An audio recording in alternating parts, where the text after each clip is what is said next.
बिस्मिल्लाहिर्रहमानिर्रहीम, अस्सलाम वालेकुम। नेक्स्ट टॉपिक है हमारे पास माइटोसिस। सबसे पहले हम देखेंगे माइटोसिस का इंट्रोडक्शन।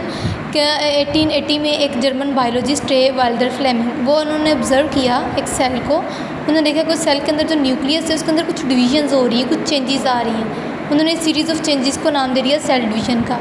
ठीक है, उन्होंने कहा सेल डिवीजन हो रही है ये, और सेल डिवीजन का एक स्पेसिफिक नाम दे दिया माइटोसिस। जो न्यूक्लियस के अंदर चेंजेस हो रही हैं, सेल डिवाइड हो रहा है, उसको उसने माइटोसिस का नाम दिया। What is mitosis? की डेफिनेशन में जाए तो इसकी डेफिनेशन क्या है कि माइटोसिस क्या है। माइटोसिस एक ऐसा प्रोसेस है जिसमें एक सेल डिवाइड होता है। ठीक है, अगर एक पेरेंट सेल है उसने डिवाइड होना है, डिवाइड होकर उसने दो अपने से सेम आइडेंटिकल डॉटर सेल्स बना देने हैं। ठीक है, उसके अंदर एक तो शक्ल उनकी सेम अपने पेरेंट जैसी होगी, दूसरे नंबर ऑफ़ क्रोमोसोम्स सेम होंगे। ठीक है, इधर दो पार्ट हैं माइटोसिस के, एक कैरियोकाइनेसिस और दूसरा साइटोकाइनेसिस। ये दो स्टेप्स हैं जिनमें माइटोसिस कंप्लीट होती है।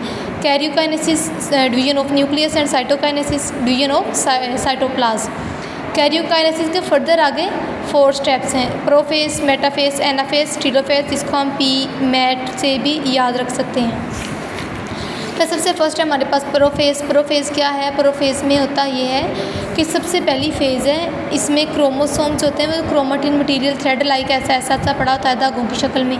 ठीक है, जो हम कहते हैं कि ड्यूरिंग सेल डिवीजन जो विजिबल होता है, तो ये धागों वाला जो मटेरियल है इसने खुद को, ये देखें धागों की तरह मटेरियल पड़ा हुआ है, ये क्रोमेटिन मटेरियल है। क्रोमेटिन मटेरियल कंडेंस हुआ, एक दूसरे के साथ जुड़ना शुरू हुआ और उन्होंने आके खुद को एक स्पेसिफिक शक्ल में अरेंज कर दिया, जिसको हमने क्रोमोसोम का नाम दे दिया। जो क्रोमोसोम्स है, ये जितने भी क्रोमोसोम बने हैं इनके पास सिस्टर क्रोमाटिड्स हैं। ठीक है, सिस्टर क्रोमाटिड्स, एक ये क्रोमोसोम और एक ये क्रोमोसोम। ठीक है, इनको हमने दोनों को जो अपोजिट साइड पे इनको हमने सिस्टर क्रोमाटिड्स बोल दिया। और जो सिस्टर क्रोमाटिड्स कैसे कनेक्ट होते हैं, ये जो इनके इंटरसेक्शन का पॉइंट है, यहाँ पे एक दूसरे से को मिल रहे हैं, ये हमने इसको कह रही है, ये इसका सेंट्रोमियर है। और मोर इसके ज़्यादा एक और चीज़ है कि सेंट्रोमियर के ऊपर एक चीज़ अटैच होती है ऐसे की डिस्क शेप स्ट्रक्चर होता है, इसको हम काइनेटोकोर प्रोटीन बोलते हैं। ठीक है, ये क्रोमेटिन मटेरियल कंडेंस हुआ, क्रोमोसोम्स बने, क्रोमोसोम्स के जो ऑपोजिट बाजू थे, आर्म्स थे, हमने इनको सिस्टर क्रोमेटिड्स बोल दिया। और जो इनका सेंट्रल पॉइंट है इसको हमने सेंट्रोमियर बोल दिया। सेंट्रोमियर के ऊपर एक डिस्क शेप स्ट्रक्चर होता है, वो काइनेटोकोर प्रोटीन्स होती हैं। प्रोफेज में होगा क्या? प्रोफेज में 3 काम होंगे। फर्स्ट ये होगा कि जो न्यूक्लियर इन्वेल्प है वो डिसअपीयर होना स्टार्ट हो जाएगा। ठीक है, ये क्रोमेटिन मटेरियल के गिर्द न्यूक्लियर इन्वेल्प है, ये डिसअपीयर होगा। ये जो न्यूक्लियोलस होता है डार्क स्पॉट न्यूक्लियस में, ये भी डिसॉल्व हो जाएगा। और जो सेंट्रियूल्स हैं पहले साथ साथ पड़े हुए थे, वो एक दूसरे के ऑपोजिट पोल पर आना स्टार्ट हो जाएंगे। ये 3 काम जो होते हैं वो प्रोफेज में होंगे। उसके बाद मेटाफेज है। मेटाफेज में सिर्फ एक ही काम होना है, मेन जो बेसिक फंक्शन होना है वो ये होना कि इसमें मेटाफेज प्लेट की फॉर्मेशन होनी है। यहाँ पे तो क्रोमोसोम्स हमारे पास ऐसे पड़े हुए हैं, 4 क्रोमोसोम्स हैं, ये बिल्कुल ऐसे पड़े हुए हैं। ठीक है, रैंडमली पड़े हुए हैं। मेटाफेज में क्या होगा, जो न्यूक्लियर मेम्ब्रेन है वो कम्प्लीटली डिसॉल्व हो जाएगी। स्पिंडल फाइबर्स जो हैं वो क्रोमोसोम्स के साथ अटैच हो जाएंगे। जो उनका काइनेटोकोर है उसके सेंटर में आके क्रोमोसोम्स अटैच होगा। इसके अलावा क्या होगा, जो क्रोमोसोम्स है, ये जो ऐसे क्रोमोसोम्स पड़े हुए हैं, इन्होंने खुद को अलाइन कर लेना है एक इक्वेटर के ऊपर, सेंटर में आके इन्होंने ऐसे खुद को अरेंज कर देना है। हमने इसको कह देना है ये मेटाफेज प्लेट है। इन्होंने इक्वेटर के ऊपर सेंटर में आके खुद को एक अरेंज कर लिया। ये 2D है। 3D में अगर देखें तो इसके पीछे भी ऐसे अटैच होंगे।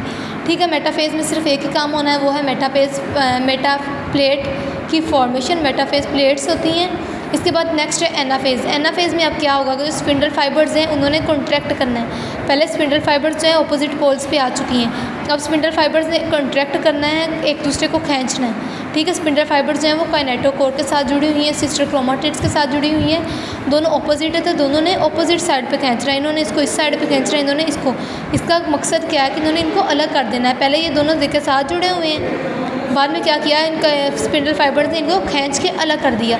जो सिस्टर क्रोमाटिड्स थे, हमने सिस्टर क्रोमाटिड्स ही बोला था ना, जो ऑपोजिट आर्म्स थे, इनको अलग कर दिया है। ठीक है, और ये अलग अलग एक क्रोमोसोम बन गए हैं। और जो डॉटर क्रोमाटिड्स हैं, डॉटर क्रोमोसोम्स हैं, ये वाले जो अपने ऑपोजिट पोल की तरफ खींचना शुरू हो गए। ठीक है, एनाफेज में क्या हुआ, एनाफेज में ये हुआ कि जो स्पिंडल फाइबर्स हैं उन्होंने इनको ऐसे करके अलग कर दिया। इसके बाद है टेलोफेज। टेलोफेज को हम ये भी कह सकते हैं कि ये बिल्कुल ऑपोजिट है प्रोफेज के।